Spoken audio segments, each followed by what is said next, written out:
Thank you very much. Good morning. My name is Hicham Bouzekri. I am R&D and Industrial Integration Manager for MASEN.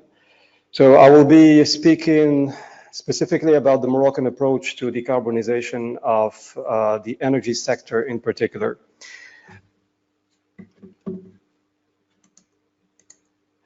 So the Moroccan approach is very much a top-down approach in terms of renewable energy policy, which means that there has been approaches within the European Union where a legal framework was put together and it was the private sector that actually drove adoption and investment in renewable energy. Morocco has decided that it will be doing things the other way around. So first of all, we've set a high-level ambitious roles for the renewable energy part of the energy of the electricity generation part. So if you look at the projections and the targets, you see that in 2016 we had approximately 34%, 1/3 of the electricity generated in Morocco was from renewable. And at that stage it was purely hydro. So I go back to the point of the previous speaker where water is the main issue for our countries, and it was the main issue for Morocco. Electricity and producing electricity through hydro was a byproduct and not the main goal. So Morocco had a very strong dam building program in order to protect from droughts and in order to better manage water resources within Morocco. And electricity that was produced from these sources represented 34% of the installed capacity. Now comes the policy and the targets. So Morocco has decided to raise that 34% to 42%. There is a number that doesn't show up in the slides, and that is very important. And that number is that Morocco energy needs grow every year between 5 and 7%. Which means that the 42% of 2020 is considerably more capacity and energy than the 34 number in 2016. So just to give you an idea, an increase of 5 to 7% means you're doubling the needed power installed capacity every 10 years approximately. So what we've decided is that we will tap into existing natural resources in solar, hydro, and I'll come back to that, and wind, in order to achieve that 42%, which is a leading number in the region and one of the most important numbers in all of the countries with the same constraint as Morocco, bar North Europe. And that target has already been increased to 52%, and we're still thinking about increasing it. Another number that is important is that Morocco is dependent on energy imports for its needs to over 90%, which means that by increasing these numbers, we are using today's investment to protect against energy dependency in the future. And in order to do so, so previously, before 2010, we had a single actor in Morocco, which is the Office of National Electricity, and which became later the National Office of Electricity and Water, that was producing, transporting, distributing, and also investing in infrastructure for all of the electric infrastructure in Morocco. So the first decision that was made was that we will be dismantling this monopoly. And so we started giving out PPAs to power purchase agreements to independent power producers, IPPs, starting in 2010. And so this is a gradual process that we are still undergoing. So for example, the high voltage distribution has been completely freed, which means if you have the Moroccan government agreement, you can install your own generation capacity and sell the electricity to ONE. But we did not believe that the private sector will be able to do it on its own, and so there has been a law that created MASEN, which is the Moroccan Agency for Sustainable Energy. And MASEN becomes the central and unique player within the renewable energy field in Morocco. So initially it was created as being the Moroccan Agency for Solar Energy because it was the first resource that we tapped for renewable energy electric generation. But later on, we consolidated all of renewable energy into a single agency. So this agency had clear mandates, first of all, to create 3 gigawatts by 2020 of renewable energy generation. And this target is doubled by 2030. What we saw in the first development of project is that you needed a multidisciplinary skill and expertise in order to make these projects happen, which means you could be the specialist of electricity, but if you don't understand financing mechanisms for renewable energy plants, you will never make it happen. We also believe that renewable energy is not just an electricity production program, but it's a integrated development program, as I will be seeing, that it allows a country to develop in multiple access, including employment, including industry, and including training.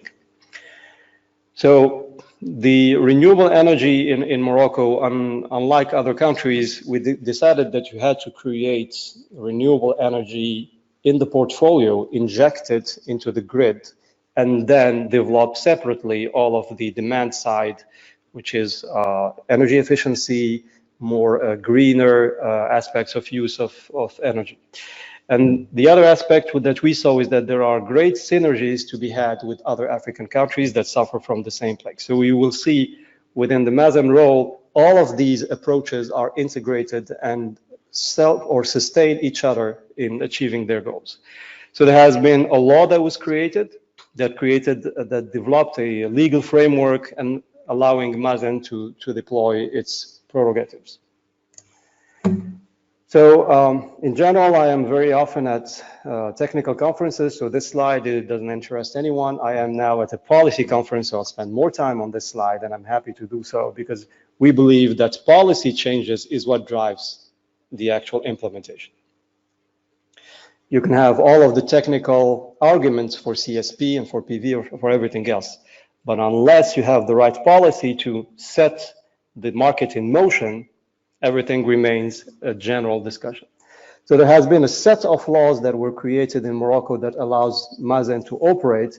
And there is one additional point that is, I would say, quite unique to Moroccan approach, is that by having two actors of the renewable energy within the same framework, so MASEN and the grid operator are always looking for synergies. So what does that mean specifically? First of all, before developing any renewable energy, you could have a resource-based approach by which you identify where you have the resources that are most competitive, and then you develop projects. And then you figure out whether that corresponds to demand or not. In Morocco, we start by looking at demand. So as I said, we were over 90% reliant on imports, but we had peaks and spikes in demands of energy that we needed to address in priority. Morocco also is, I'll say, quite lucky to have a well-connected local network. So we have two interconnections with Spain.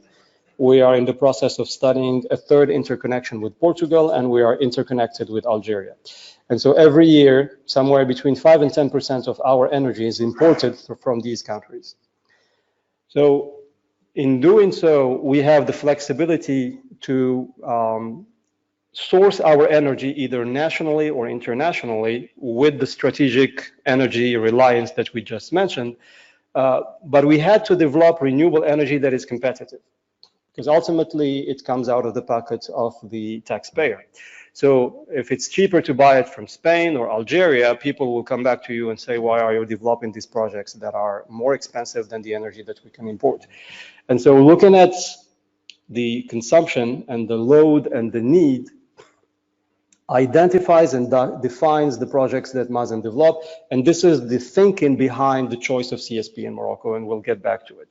So the other approach that MASEN has is that instead of doing like what a few countries do, which is specify a capacity and ask the developer to go out and get the permitting and everything else, MASEN has a much different approach. So what we do is we have a one-stop shop for all renewable energy plants, which means that Morocco, as a state, develops access. So we build the roads to these new plants.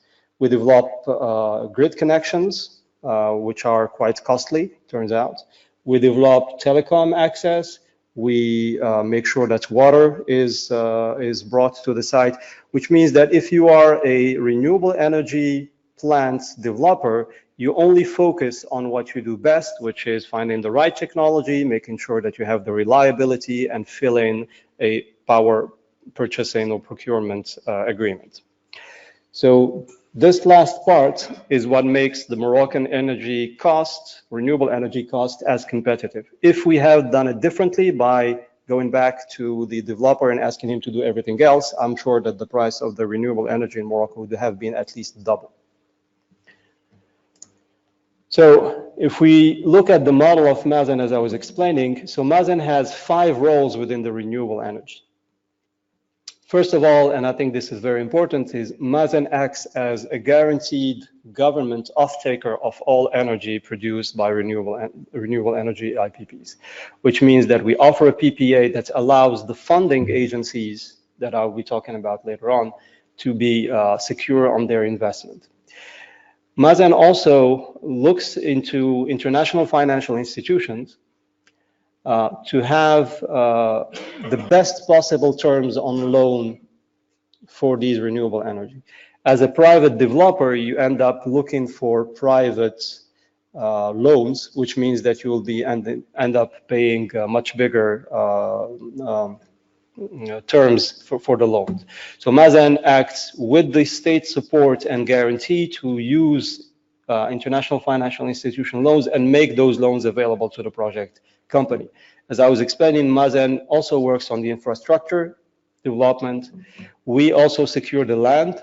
Turns out in many countries, land expropriation for renewable energy becomes a major hinder to development of renewable energy projects. And finally, MASEN would become the partner of these renewable energy as becoming a shareholder for the future. So through this approach, which is as I was saying, multidisciplinary, multi-stakeholder approach, we have been able to gain the confidence of the most important loan providers around the world, from the World Bank to the German KfW, European Bank of Investment, EU, African Development Fund, Clean Tech Fund, and the African Bank of Development.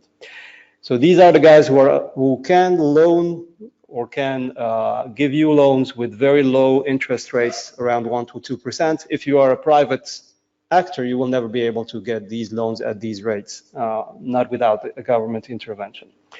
And so this is the consequence of this. And this is quite unique. This approach where MASEN acts on multiple fronts to bring down the cost of renewable energy is quite unique in that aspect.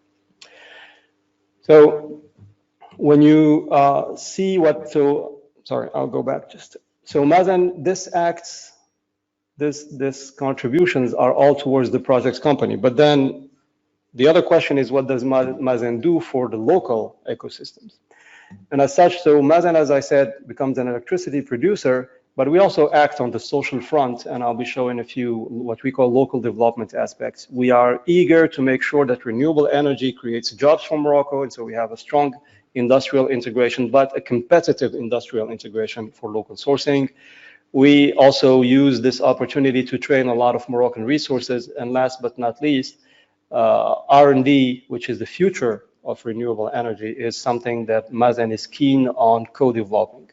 So if you look at concretely, what are we doing? So for example, for local development, we work way beyond renewable energy production. So what we do is for the rural communities, and Morocco has a big disparity between a quite developed coast and the inland where things are not so great, and it turns out that the places where we develop renewable energy projects are not so well developed. So within these communities that are neighboring our plants, we work on improving the schooling conditions of the local community. So this has a huge impact in terms of acceptability of renewable energy plants in their environment. We also worked on improving lighting for these communities. We also work on social benefits for these communities. Health is also very important. So what we do is we survey post-construction of the plants, what are the measures that we have undertaken that had the most social impact. Turns out that health is the most important one. Schooling, which is a guarantee on the future of these kids, is also quite important.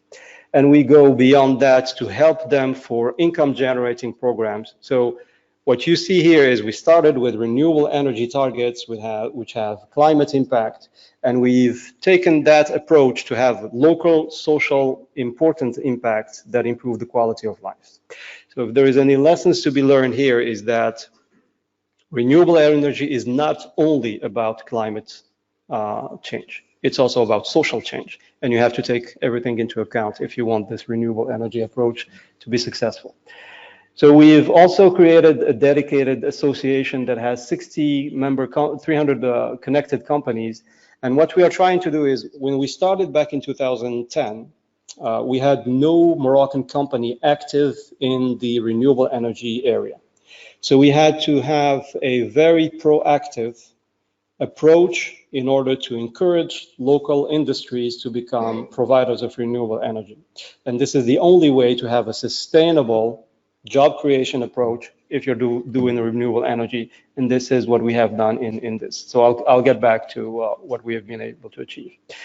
So this is the area where that I know most about, which is the R&D, and I will open up a small bracket just to highlight the fact that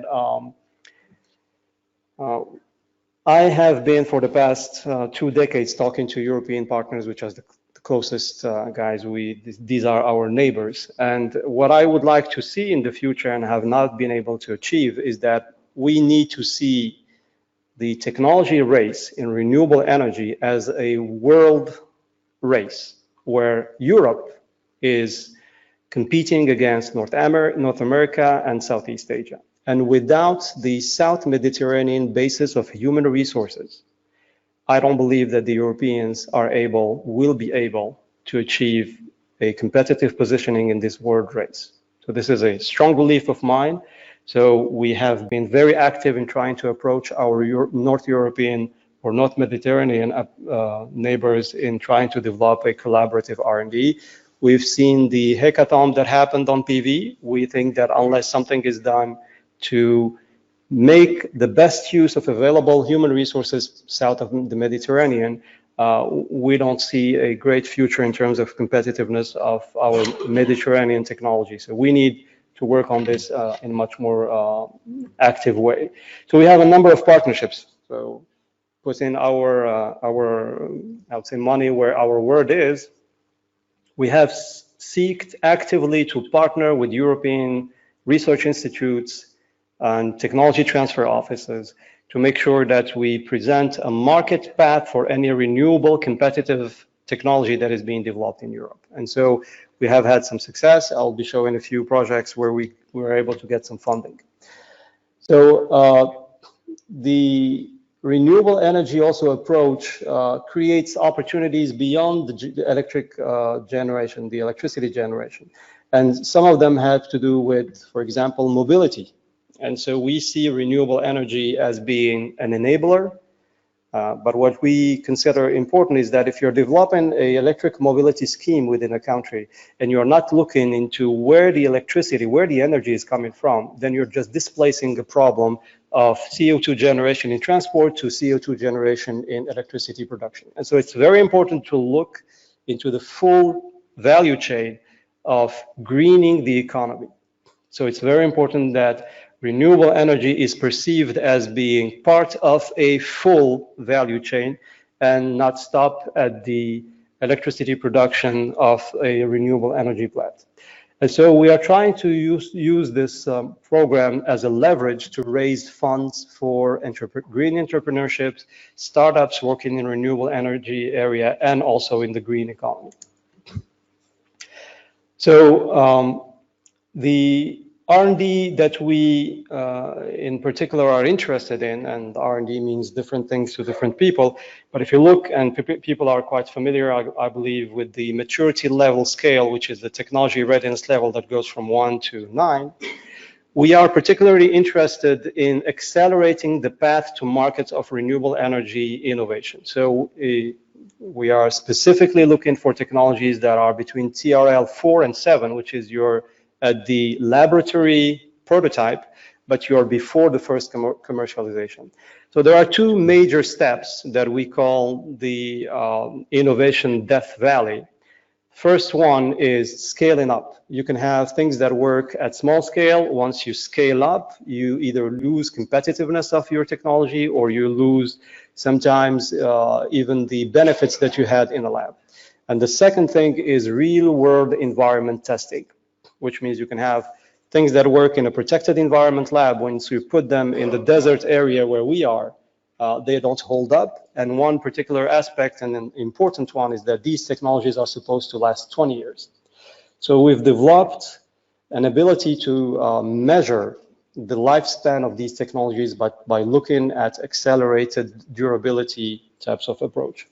And what we have decided to do is we've installed within WRZZ a 200 hectares platform to host real-world industrial scale pilots of any new technologies. And we have taken as an example a few things. So I think this is one of the tests that we would like to be building, and this will happen within the next few years. So if you look at the type of actual projects that we are developing within Morocco, this is a large in quite a lot of numbers. So if you look at the WRZZ, I'll come back to that. So this is already 580 megawatts that are all concentrated around here.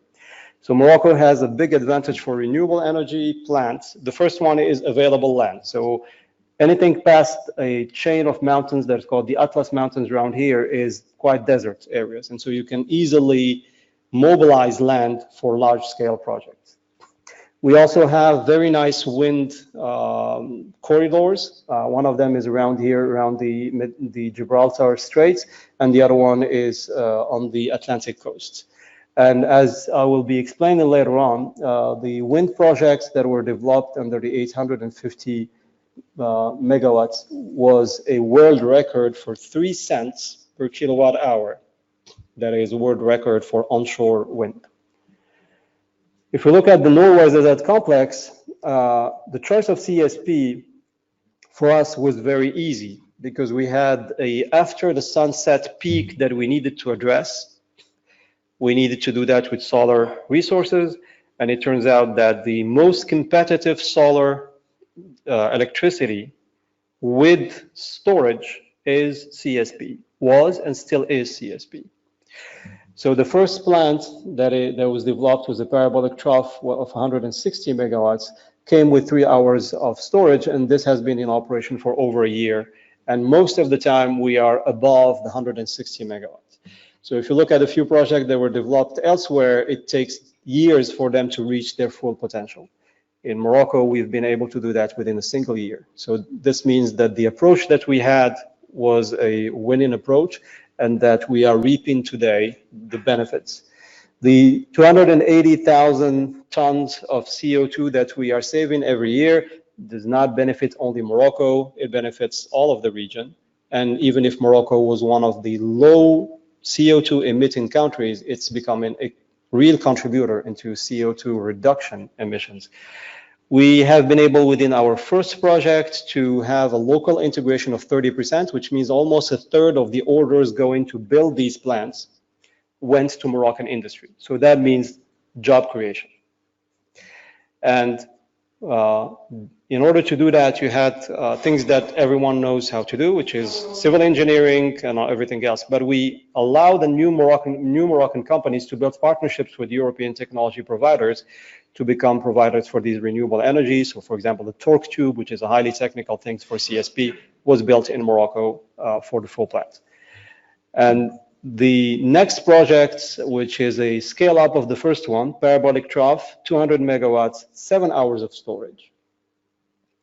And what we've discovered is that the more storage you have, the bigger the plant, the lower the price. So this is approximately $150 per megawatt hour. This is $140 per megawatt hour. And we've built and completed and started operating the first CSP tower and the biggest one of its kind operating in the world today at 150 megawatts. All of these are European technologies. Senair from Spain and a few other actors. And this is, I have been here, some of the colleagues who are with me in Solar Paces, in the CSP science and organization, we've been amazed at visiting this. This is a jewel of a technology that is working flawlessly. Some of the things that we don't see here is the fact that we have a very high quality, I would say, environments. So dust is pretty low in here. Okay, so dust is pretty low in here, and we have been able to see very good performance from that perspective. PV is not to be forgotten, so we've had a few 70 megawatts PV with low prices with no storage, and we have 2 other PV plants that are being completed in the southern part of Morocco for a total of about 100 megawatts. And problem is that we have the loads here and we have the generation here, which means we are building infrastructure to transport north, but also hopefully south to countries where the level of renewable energy is, of energy access is lower. I'll skip over the slide that talks about wind because I want to spend a little time that's remaining on these 2 slides. So if you allow me a couple of minutes, I believe I'm still on time. First of all, is we see renewable energy also as a unifying force for the Euro-Mediterranean, which means that we believe that energy generated in a competitive way in Morocco should benefit not only Morocco, but also Europe and the South Saharan African countries. So we've had a partnership that was signed in the COP22 with a steering committee that is ensured by MASEN that makes sure that we are correctly interconnected for renewable energy to flow freely from where it's most competitive to where it's most useful. So even if we believe that the capacity generation of Morocco is much higher, we believe that it could benefit South Mediterranean countries. So this is an ongoing, I would say, struggle. It's not easy, but I think we're working on it. Last but not least, and this will be probably my last slide, this is the area where renewable energy is most needed. This is areas like Burkina Faso where you have less than 30% access of renewable energy. So MASEN has been able to build a network of partnerships that allows it to spread its approach to other African countries. There, very recently, like a week ago or so, there has been a new memorandum of understanding signed between the African Bank of the African Development Bank and MASEN to address these blue countries, which the initiative is called Desert to Power. So Desert to Power allows them to have a preferential financing schemes in order to generate electricity and fulfill their needs. And we believe this is the next challenge. I pick up on the point of the previous speaker. If we don't solve these problems, we will have strong migration problems. So we need to solve this as a priority, not only on competitive aspects, but also on human development and stability and security reasons. And that will be my last slide. Thank you very much for your attention.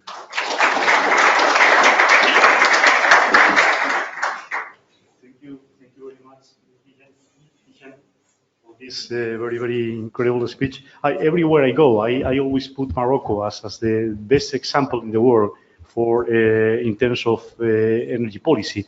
And I think this is something that has been recognized. You talk about the jewel that you have already shown us, the 150 megawatt tower plant. It's true that the technology or the design came from Europe, but almost all heliostats and even the receiver, which is the core part of the project, has been built in Morocco. So I think this is something that we are very proud of it, and the local content of our technology always help to this kind of development. And regarding the blue countries that you have already shown, there is always a never-ending story about the chicken and egg dilemma, whether it's growth or energy, what is first. But I think for these countries, if you don't provide them with reliable energy and renewable energy, I think growth is almost impossible, and migrations, as you have already described, is going to happen. So perhaps one question I would like to ask you first, whether you can make us some announcements about the breaking news about the middle project. So can you tell us something? What is now public, or you can share with us? Okay. Do you have a drum roll for the announcement? Yeah. So the Middles project is actually a very interesting project because it's high enough in the mountains where you have very little dust. It's a huge plateau in the middle of the Atlas Mountains with very good quality DNIs. And so the Moroccan call for proposals is approximately 2 plants of 800 megawatts of capacity to be installed in 2 plants. So I think just to make everyone aware, I'm pretty sure you all know all the details, but not everyone does. The approach within Morocco, as I said, is to have the conditions to create as competitive of a levelized cost of electricity as possible. And so what we've decided is that we have a call for proposals. We had 5 consortia from around the world that showed interest in bidding. Once they looked into the side of the project, only 3 consortia ended up actually put in proposals, the first stage. And we are in the process of evaluating the latest numbers. And turns out that we've seen, thanks to the conditions of the call for proposals, new innovative approach. So one of them is a hybrid CSP PV approach. So this is quite a development that we did not necessarily expect. And people, because you're putting pressure on competitiveness and the conditions of the call for proposals are transparent, followed up by the World Bank and the European Bank, people are confident enough to take risks and innovate and find new approaches to renewable energy. So what we are doing now is, first of all, the 2 plants will not go to the same consortium. So ideally, we will have new actors come into the renewable. And at the end of the day, what we believe is that the first things that we see is that we most likely will have new records in terms of price of electricity beyond what has been achieved in Morocco so far. So we think that we are getting very close to a level of storage and price of electricity that is competitive with fossil fuels. And we think that this is the great future and great news for CSP. And we first fully share the agreement that PV and CSP should be complementary and not competitive because they bring different things to the table. Thank you. Just time for another question from the audience. Do you have something to, yeah, okay, Costas.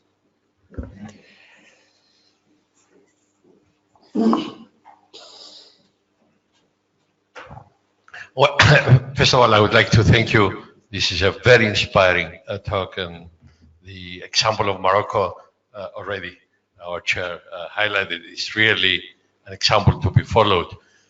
And this is really the introduction to my question. We see an example in the Maghreb region, primarily Morocco, and now spreading to sub-Saharan Africa of exceedingly good cooperation between Europe and the North Africa region, but only in the West. If we look in the Middle East, we don't see this example. What is the takeaway recommendation from you to emulate this very successful example, really a showcase of happening in Morocco, to actually potentially a far bigger market and with bigger risks, actually, as I highlighted in my introduction, in terms of instabilities, which of course exist in the sub-Saharan Africa, in the Middle East. So what is the takeaway recommendation? Yeah. What is not happening in the Middle East that is correctly happening in Morocco? Oil curse, we don't have it. So I think this is an important, when we install a national renewable energy policy, we don't have lobbyists from the gas industry and oil industry that goes to the government and say you're going to lose that job. So in our case, we are importing, so we are developing something that will be different. I think the motivation has to be different between Morocco and the Middle East. So in the Middle East, it has to be about environment. It has to be about saving the environment of the region, and so even Saudi Arabia, which sits on the biggest oil reserves of the world, has a major youth employment problem today. So they're rich enough to distribute money for people to just sit, but it's creating major instability, not for the same reasons. And so renewable energy should be sold to these countries as a job creation, industry development vector, as opposed to energy strategy or independence. They already have a lot of energy, cheap energy available. What we are doing in Morocco is driving the competitive price of renewable energy to where it's fossil equivalent, so that there is no penalty in going toward renewable energy. But once this is done, I don't think that this is the right argument for them. But I think they are on the path. What needs to be done is a different sales pitch for different countries, because the priorities are different to the different governments. Well, thank you so much, and also thank you to Morocco for not only just doing things right, but also trying to expand and try to help any other countries with this kind of approach, and I think it's going to be very useful for our CSP community. Thank you, Hicham. Thank you. Thank you so much. So now is